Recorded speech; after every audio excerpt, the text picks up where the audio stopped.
অনেক সুন্দর একটি আয়োজন আপনারা করেছেন, যদিও জায়গাটা খুবই ছোট্ট। আমার পছন্দ হয়নি জায়গাটা, খুব বেশি ছোট্ট। ওই প্যান্ডেলের কোনখানে জায়গা আছে গো? মামুর বেটা কোথায়? কাউকে দেখছি না তো। আচ্ছা, রাজশাহীর মিষ্টি কথা তো রাজশাহীর। তো মামু কাকেলাড়তে কাকেলাড়িচ্ছ তো একই জায়গাতে হলে ভালো হয়। খায়ের, আপনারা যা করেছেন আলহামদুলিল্লাহ। আমার আল্লাহ সেনাবাহিনী নীতি দিয়েছেন, তুই বেড়া বেড়ি একখানে করলি কেন? ঠিক না বেটি? মেয়েরা মেয়েদের জায়গায় থাকুক, অসুবিধা নাই।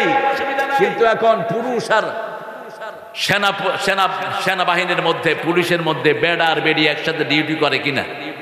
কথা বল না কেন? কে করবে এটা সুরাহা? যেই বাবারা দিয়েছো, তুমি দায়ুসের কাতারে উঠবা কিয়ামতের ময়দানে। ওই মেয়ে পতিতা হিসেবে উঠবে কিয়ামতের ময়দানে।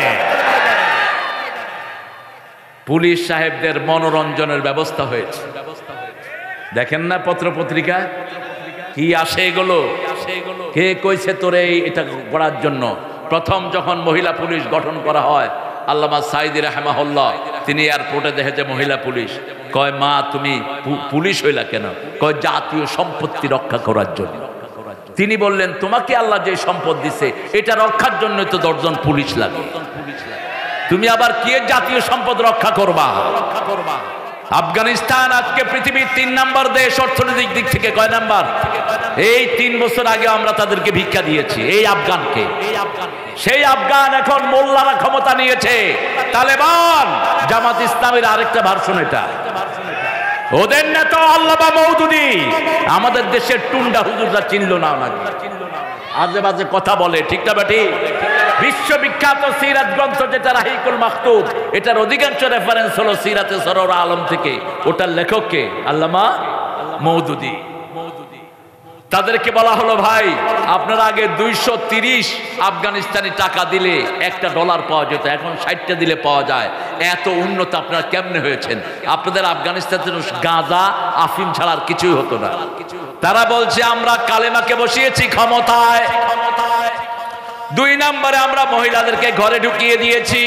3 নম্বরে চোরা কারবার বন্ধ করে দিয়েছি। 4 নম্বরে ইন্টারনেট বন্ধ করে দিয়েছি। ইন্টারনেট ব্যবসা হলো চুরির ব্যবসা, ঠিক না বা ঠিক? বন্ধ করে দিয়েছি। এখন বরকত আর বরকত। মহিলা ঘরে ঢুকলো, সমাজের বরকত বেড়ে গেল। চেয়ারম্যান সাহেব কোথায় যান? কালাম ভাই কোথায় যান গো? নামই তো আবুল কালাম, কথা বলবে না, বলবে কি? হ্যাঁ, আবুল কালাম মানে কথার বাপ। কিসের বাপ? কথার বাপ। আল্লাহ কালাম ভাইয়ের হায়াতকে দারাজ করে দিন। আরো জোরে বলেন আমিন। আমরা শিরকে যাব না, আমরা পর্দাশীলা হব। আমার মাদেরকে ঘরে রাখবো। কার হুকুম? কার হুকুম? ও মায়েরা, ও কারনা ফি বুয়ুতিকুন্না, তোমরা ঘরে থাকো। আমাদের বাংলাদেশের মেয়েদের মতো ভালো মেয়ে দুনিয়ার কোন দেশে নাই। সারা বছর রান্না করে কারা? জোরে বলেন। ঘর পরিষ্কার করে কারা? বাচ্চাকে লালন পালন করে কারা? স্বামীর কাপড় ধোয় কারা? আমরা হুজুররা কি কম খেদমত নেই? এক হুজুরের দেখলাম টুপি নীল, পাঞ্জাবি নীল, পায়জামা নীল, জাঙ্গাও নীল। দেখা যায় না যদিও। বললাম এত নীল হইলো কেমনে? ভিতরে দিয়ে নীল হয়ে আসে। কি ভিতরে ওয়াশিং মেশিন আছে? কয় না, বউয়ে ধুয়ে দেয়। তোর লজ্জা লাগে না? রাসূলের 11 জন বিবি থাকা অবস্থায় নিজের কাপড় তিনি নিজে ধুতেন। তুই দেশ কেন? মা আয়েশা বলছেন, জীবনে কোনোদিন কোন বিবিকে একলা পাক ঘরে দিয়ে দেন না। পাক ঘরে আমি রুটি বেলতাম, রাসূল চুলায় আগুন দিতেন। আমি রুটি বানাতাম, রাসূল ছেঁক দিতেন, অথবা রাসূল বানাতেন, আমি ছেঁক দিতাম। এইভাবে তিনি সহযোগিতা করতেন পরিবারকে। শিরক আছে যেখানে মহিলাদের মর্যাদা নাই, সেখানে মুশরিকরা মেয়েদেরকে জীবন্ত কবর দেয়। আগের মুশরিকরা দিত, এখনো দেয়, ঠিক না বা ঠিক? আমাদের ইসলাম বলেছে মায়ের পায়ের তলায় কি? আরো জোরে বলেন। যেই ঘরে মেয়ে বেশি সেই ঘরে বরকত বেশি। ও গো মা তুমি এই ধরনের শ্রেষ্ঠ নেয়ামত, তোমারই পদ তলে রয়েছে জান্নাত। মায়ের পায়ের তলায় কি? মায়েরা ইনফিনিটি, মায়েদের জন্ম হয়েছে জান্নাতে, মনে রাখবেন এগুলো হাদিস। রাসূল বলছেন মেয়েদের জন্ম কোথায়? জান্নাতে। জান্নাত সুন্দর, মেয়েরা কি হয়? জান্নাত সাজানো, মেয়েরা কি হয়? সাজানো। জান্নাত ইনফিনিটি, জান্নাতে সব অফুরন্ত। আপনি মেয়েদেরকে যা দিবেন নিষেধ করবে না। 10টা শাড়ি দিবেন, বলবেন শাড়ি আর লাগবে, দিলে ভালো হয়। দিলে কি হয়? ভালো হয়। বলবে না লাগবে না। 10টা আংটি দিছেন আর আংটি লাগবে, দিলে ভালো হয়।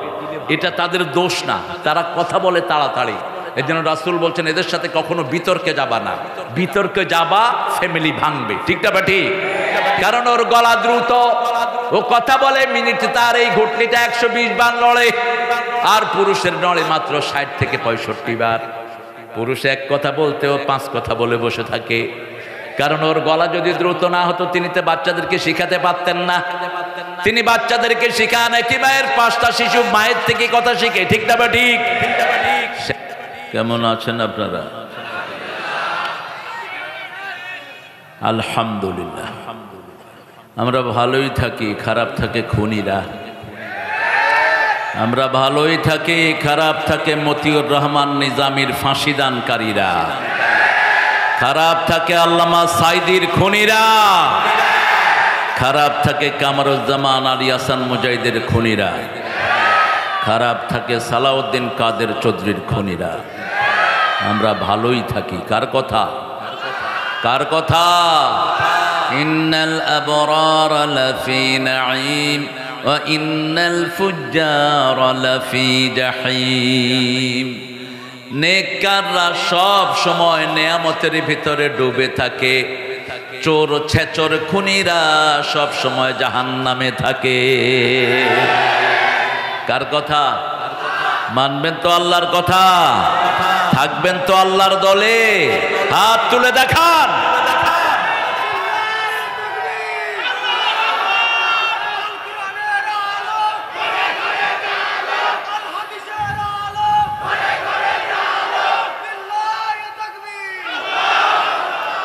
আল্লাহ আমাদের সবাই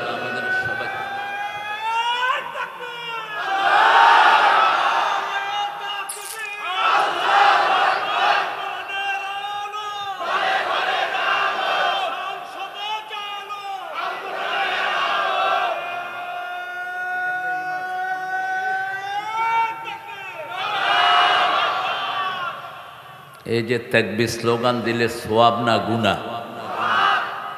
বেশ কিছু ভদ্রলোক আছেন ওনারা চুপ করে থাকেন, অথচ রাসূলের উপর প্রথম ফরজ হওয়া 5টির মধ্যে 3 নম্বর হলো তাকবীর। 3 নম্বরে কি? তাকবীর। রাসূল হেরা গুহা থেকে এসে তিনি শুয়ে পড়লেন। শুয়ে পড়লেন, শরীরে কি দিলেন? কি দিলেন? চাদর না কম্বল? কি? কম্বল দিলেন। আল্লাহ বললেন কম, এই উঠা। কম্বল গায়ে দিয়ে শোয়ার জন্য কোরআন দেয়নি। কম ইয়া আইয়ুহাল মুদ্দাসসির, কম, উঠো। তুমি উঠলে 250 কোটি মুসলমান উঠবে। ফাআনদির, সতর্ক করো। ও রাব্বাকা ফাকাব্বির, রবের বড়ত্ব বর্ণনা করো। ওর রুজজা ফাহজুর ওয়া সিয়াবাকা ফাতাহহির, ওর রুজজা ফাহজুর। তোমার কাপড় চোপড় পবিত্র করো, সমাজের দুর্গন্ধযুক্ত নেতাগুলোকে ঠেলে ফেলিয়ে দাও। যত চোর ছেচর হাইজাকার, যত লুটেরা আছে পিটিয়ে সব খেদায়া দাও। 3 নম্বরে রব্বাকা ফাকাব্বির, রবের বড়ত্ব বর্ণনা করো। বলেন আল্লাহু আকবার। আরো জোরে আল্লাহু আকবার। গত 13 বছর তো গলা ছুঁড়ে তাকবীরও দিতে পারেন না। ওরা তাকবীরের আওয়াজ শুনলেই কাঁপতো, কয় এত জোরে কয় কে? আর এটা না বললেই তো হয়। এটা বলবো না কোনটা বলবো? জয় বলবো? জয় তো হিন্দু ভাইদের, ওটা মন্দিরের শব্দ। আর আল্লাহু আকবার মসজিদের শব্দ, কোরআনের শব্দ, আরশের শব্দ, জান্নাতের শব্দ। আল্লাহ বুঝার তৌফিক দান করেন। বেশি যে আল্লাহু আকবার বলবে তার মর্যাদা বাড়ায় দিবেন কে? আর বেশি যে আলহামদুলিল্লাহ পড়বে সবার আগে জান্নাতে গিয়ে বসে থাকবে। রাসূল সবচেয়ে বেশি আলহামদুলিল্লাহ বলতেন, এই জন্য সবার আগে তিনি কোথায় যাবেন? কোথায় যাবেন? আল্লাহ আমাদেরকে যাওয়ার তৌফিক দান করেন। আসুন একটু আল্লাহর প্রশংসা করে নেই, তা না হলে জিব্বা উল্টাপাল্টা হয়ে যাবে। দেখেন না, নেতার জন্য দোয়া করতে গিয়ে কয় নেতারে জাহান্নামের ভালো জায়গায় ধুইয়া দিয়ে, কি করতে গিয়ে কি কয় ধৈর্য আনছে হুজুর একটারে 15 আগস্টের দোয়া করেন, হ্যাঁ দোয়া করতেছে 15 আগস্টের খুনিদেরকে জান্নাতুল ফেরদাউস দিয়ে দিয়ে। আরেকটারে ধরে আনছে, ভাই আগামী দিন তো নামাজে ঈদের জামাত হইবে, একটু ঘোষণা দেন। আগামী দিন সকাল 10টা ঈদুল আজহার জানাজা অনুষ্ঠিত হইবে। এই জন্য প্রশংসা করতে হবে কার?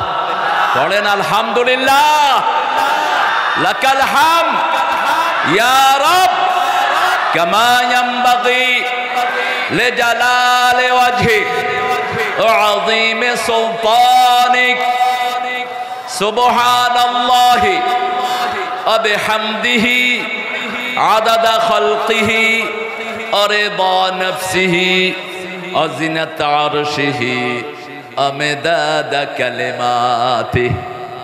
একবার পড়বেন, কিয়ামত পর্যন্ত সওয়াব লেখা হবে।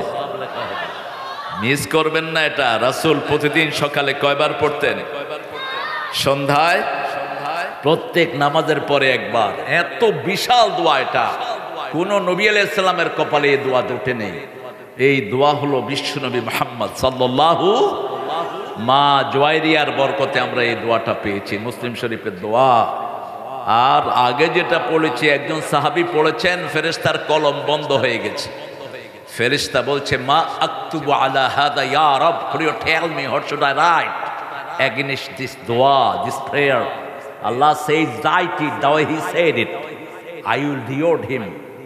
যেভাবে বান্দা বলেছে সেইভাবে লিখে রাখো, আমি আল্লাহ নিজে তার পুরস্কার দিয়ে দেব। সাহাবী প্রশংসা করেছেন, আল্লাহ আপনার ক্ষমতা যত বড়, আপনার প্রশংসাও, আপনার সাম্রাজ্য যত বড়, প্রশংসাও তত বড়। আল্লাহর ক্ষমতার কোনো শেষ নাই। 5 মিনিট আগে খাওয়া দাওয়া রেঁধে নিয়েছেন, 5 মিনিট পরে ভেগে পালিয়ে গেছে। কি ক্ষমতা তার! 5 মিনিট আগেও জাতি জানে না কে কতক্ষণ থেকে মুক্ত হবে। এক একজনের বিরুদ্ধে 20টা, 25টা, 40টা মামলা, ঠিক না বা ঠিক? তোমার বিরুদ্ধে কয়টা মামলা ছিল? 100টা মামলা। এর বাইসা আছে কেমন? আমি হেঁটে দিতে 100টা মামলা। আমাদের কত ভাইকে পঙ্গু করে দেয়া হয়েছে, আমাদের কত ভাইকে দুনিয়া থেকে বিদায় করে দেয়া হয়েছে। একজনের কাছে বিচার দিয়েছি, তিনি কে? তার চেয়ে বড় বিচারক আর কেউ। তবে আওয়ামী লীগের মধ্যে যারা ইসলাম পছন্দ করো, তারা আমাদের পক্ষ থেকে নিরাপদ। মনে রেখে দিও, আমরা সব সময় শান্তির পক্ষে থাকি, ভালোর পক্ষে থাকি, ঠিক না বেটি? এই বছর আমরাই পূজায় মণ্ডপে তাদেরকে পাহারা দিয়ে পূজা করার ব্যবস্থা করে দিয়েছি। কারণ বিচার করবেন কে? কিন্তু নাগরিক হিসাবে সবার অধিকার আছে না নাই? ইসলাম আছে যেখানে, শান্তি আছে। অনেক সুন্দর একটি আয়োজন আপনারা করেছেন, যদিও জায়গাটা খুবই ছোট্ট, আমার পছন্দ হয়নি জায়গাটা, খুব বেশি ছোট্ট। ওই প্যান্ডেলের, হ্যাঁ কোনখানে জায়গা আছে গো? মামুর বেটা কোথায়? কাউকে দেখছি না তো। আচ্ছা, রাজশাহীর মিষ্টি কথা তো, রাজশাহীর তো মামু কাকেলাড়তে কাকেলাড়িচ্ছ তো একই জায়গাতে হলে ভালো হয়। খায়ের, আপনারা যা করেছেন আলহামদুলিল্লাহ। আমার আগে কথা বলেছে মোহাম্মদ রেজাউল ইসলাম উজ্জ্বল, নাম ছোট করবা, নাম ছোট করা সুন্নত। বেদাতিরা নাম বড় করে, কুতুবে রব্বানি, মাহবুবে সোভানি, সারাগায়ে সুলকানি, আইজানি, কালখানি, পশু মেজানি, এসব আলতু ফালতু দিয়া শাহ সুফি কুতকুত, নামই নাই, শয়তান। সব নবীদের নাম এক শব্দ। কয় শব্দ? আদম আলাইহিস সালাম, নূহ, ঈসা, মুসা, ইব্রাহিম, ইসমাইল, ইসহাক, সাইয়েদনা মুহাম্মদ সাল্লাল্লাহু। কদ্দুর কয় অক্ষর? কয় অক্ষর? এক শব্দ, এক শব্দ। কয় শব্দ? এক শব্দ। নাম ছোট করে ফেলবা। এই মাওলানা মোহাম্মদ রেজাউল ইসলাম উজ্জ্বল। সৌদি আরবের লোকেরা মনে করবে মাওলানা হলো ওর নাম, মোহাম্মদ ওর বাপের নাম, রেজাউল দাদার নাম, উজ্জ্বল হলো পদ্মাদা, এরপরের দাদার নাম হলো উজ্জ্বল। ওরা এখনো নাম কয়টা রাখে? একটা। আমার নাম ছিল তারেক মোহাম্মদ মনোয়ার হোসাইন। তো সৌদি জিজ্ঞেস করলো যে তোমার নাম তারেক, বলছি তোমার আব্বার নাম মোহাম্মদ, তোমার নাম মনোয়ার, তোমার ওই যে তোমার পরদাদা এরপরের দাদা হলো। আমি থাপ্পড়া, সবটা আমার নাম। কাইফাদা, এটা কেমনে হয়? তুমি একজন মানুষ, এতগুলো নাম কেন? তোমার নাম ছোট করে দেবো। সুন্দর বলে রেজাউল। কোন সূরা থেকে বলছো? কোথায়? সূরা আনফাল থেকে। সূরা আনফাল, নফলের বহু বচন কি? আনফাল। নামাজ দুই রকম, এক হলো ফরজ, আরেক কি? নফল। আরেক কি? নফল। বাবুর নওয়াফিলের ভিতরে আমরা যে বিতের পড়ি, সুন্নত পড়ি, মুআক্কাদা পড়ি, সব নফল। সব কি? নফল। এই নফল যাদের বেশি, রাসূল সাল্লাল্লাহু আলাইহি ওয়াসাল্লাম বলছেন তাদের ফরজগুলো যে ত্রুটি থাকে আল্লাহ সেটা মাফ করে দেয়। আবার এই নফলগুলো যাদের বেশি হবে ওদের হাত আল্লাহর হাত হয়ে যাবে, ওদের চোখ আল্লাহর চোখ হয়ে যাবে। সুবহানাল্লাহ। এই জন্য রাসূল নফল বেশি পড়তেন। ফরজ পড়তেন 17 রাকাত, নফল পড়তেন দৈনিক 30 রাকাত। কয় রাকাত? 30 রাকাত। 12 রাকাত পড়তেন সুন্নাত। 12 রাকাত কি? সুন্নাত। তাহাজ্জুদ পড়তেন 8 রাকাত, বিতরে পড়তেন 3 রাকাত। তাহলে 12 রাকাত আর 11 রাকাত কত হলো? 23। তারপরে সূর্য ওঠার পরে যেটাকে আমরা ইশাক বলি, ওটা পড়তেন 2 রাকাত, কত হলো? 25। আবার সলাতুদ দুহা পড়তেন 2 রাকাত অথবা 4 রাকাত, কত হলো? সালাতুল আওয়াবিন পড়তেন, পড়তেই থাকতেন। সালাতুল হাজাত, সালাতুল ইস্তিখারা, সালাতুল কুসুফ।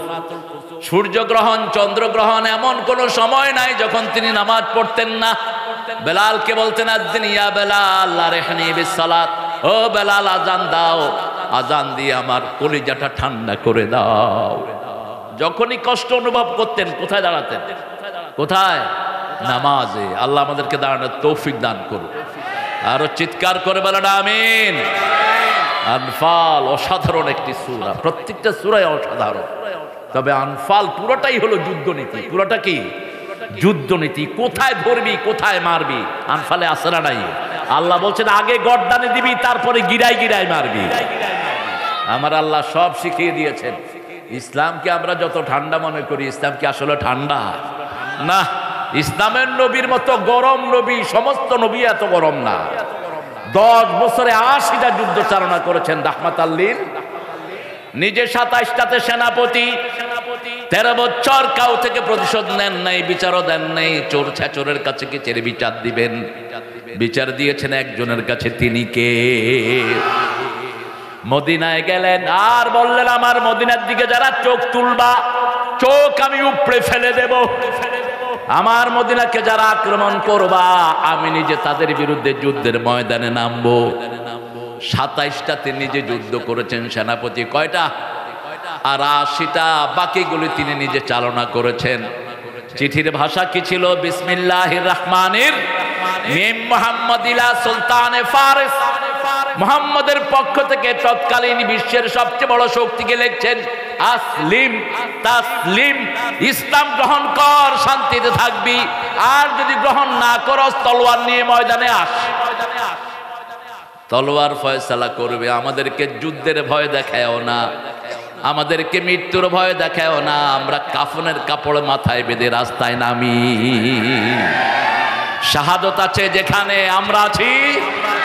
এই রাজশাহীর চত্বর আমার শিব্বির হামিদ ভাইয়ের চত্বর। ওই গুন্ডারা এখনো বেঁচে আছে। হামিদ ভাইয়ের মাথা ইটের উপর দিয়ে আরেকটা ইট দিয়ে ছেঁচে দেওয়া হয়েছে, তারপরে অবশ্যতা স্বীকার করেন নাই। শিব্বির, হামিদ, আয়ুব, আরেকজনকে জব্বার, আল্লাহ তাদেরকে জান্নাতুল ফেরদাউস দান করুন। আরো চিৎকার করে বলেন আমিন।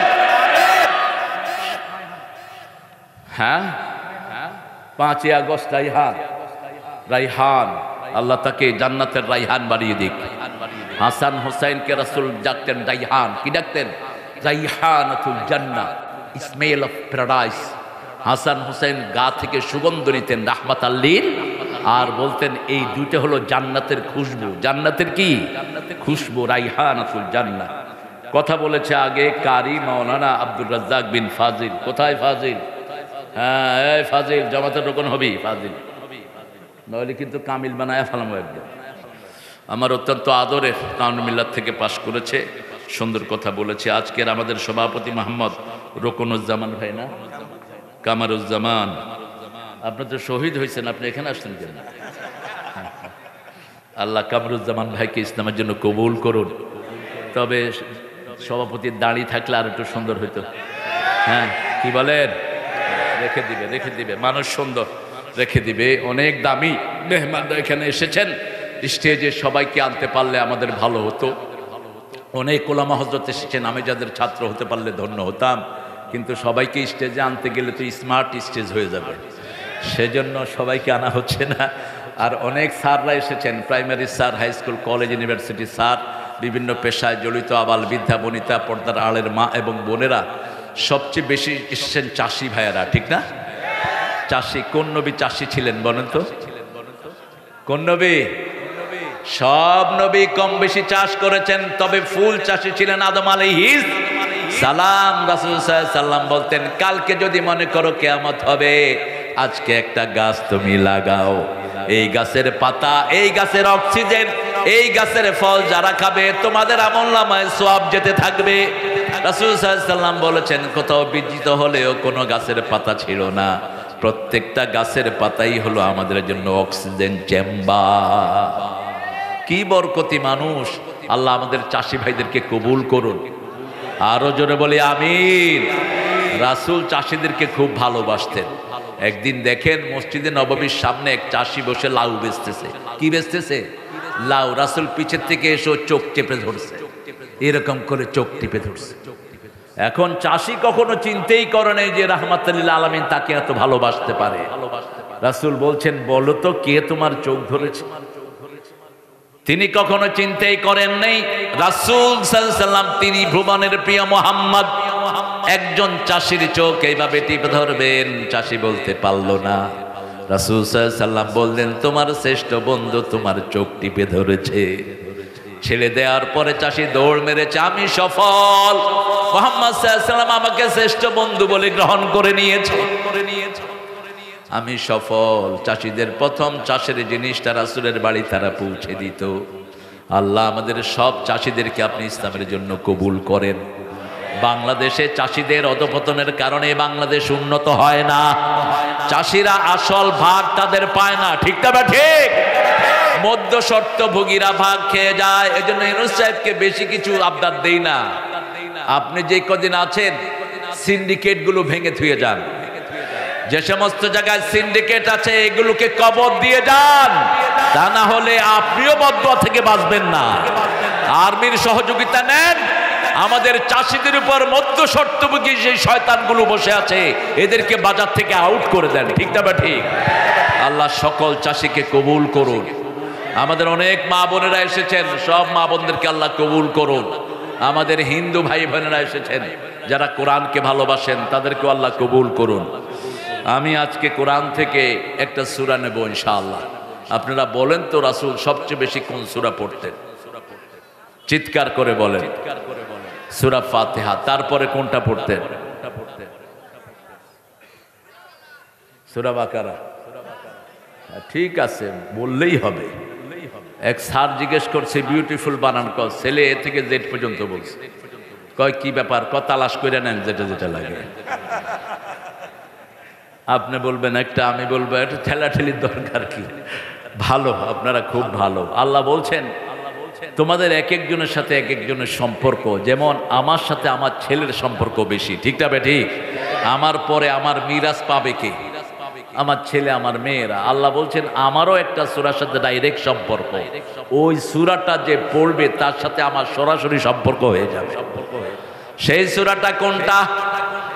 সেই সূরাটা হলো কুল হুয়াল্লাহু আল্লাহুস লাম ইয়ালিদ ওয়া লাম ইউলাদ ওয়া লাম ইয়াকুল লাহু কুফুয়ান। এই সূরা আমরা মানব, অধিকাংশ লোক এই সূরা বুঝে না। এই সূরা যদি বুঝতো, কোন দল সে করতো না। এই সূরা যদি বুঝতো, বাংলাদেশে আল্লাহ ছাড়া কোনো দল হতো না। আল্লাহ দল বানাইছে, তুমি আবার পণ্ডিতি করে দল বানালে কেন? আল্লাহ যেটা দিয়েছেন সেটা বানানোর ক্ষমতা আমাদের নাই, ঠিক না বাটি? যেমন জিকিরগুলো বানিয়ে দিয়েছেন কে? আল্লাহ। সুবহানাল্লাহ, আলহামদুলিল্লাহ, আল্লাহু আকবার, লা ইলাহা। আমাদের পীর সাহেবেরা কিছু কিছু জিকির বানানো, পীর সাহেবদের জিকির আছে না, শয়তানগুলো। তোর এটা বানাইতে কইছে কে? আবার কেউ কেউ কালেমাকে দ্বিখণ্ডিত করে বসে রয়েছে। খবরদার, যেটা আল্লাহ বানিয়েছেন সেটার উপর যে হাত ধরবি সেই হাত আল্লাহ গুড়িয়ে দিবেন। তোর দুনিয়াও শেষ, তোর আখিরাতও শেষ, ঠিক না বাটি?